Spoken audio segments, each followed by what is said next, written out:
Anthony the Greek engine was puffing sadly the rusty station. "It's not fair," he said. "Diesel has been telling lies about me and made Merritt and all the engines think I'm horrid." Rusty laughed and chuckled. "I know you aren't, and so does Merida. You wait and see. Why don't you help me with these freight cars?" Anthony, delighted to help, coupled up behind. The engines had to work very hard, pushing and pulling all afternoon. Rusty accidentally knocked over a stop sign. He said.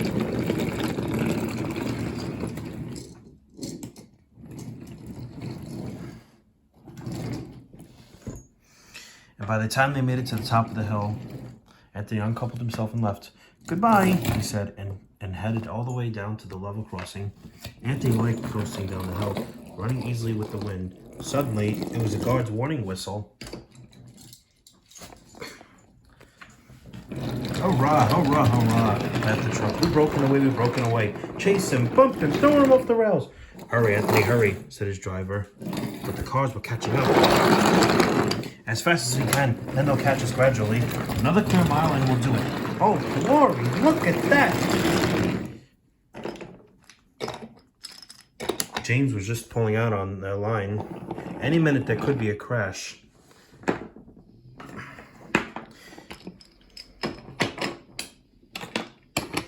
"It's up to you now, Anthony," he said.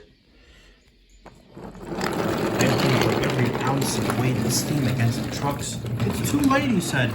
And then he veered into a siding where a barber set up shop. He was shaving a customer right in the doorway into the Spider Mountain Railway. He was shaving him.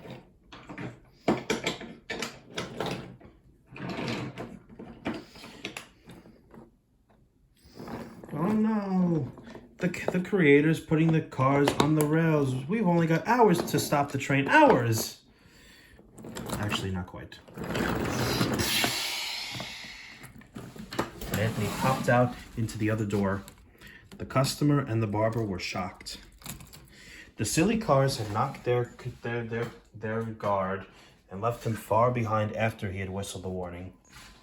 But the cars didn't mind. They felt very pleased with themselves. "Beg pardon, sir. Please excuse my intrusions." "No, I won't," said the barber. "No, I won't," said the barber. "You frightened my customer." "Yeah, me, George. I'll teach you." And he lathered Anthony's face with shaving cream. Poor Anthony. Mike arrived to clean up the mess. Merida was on board.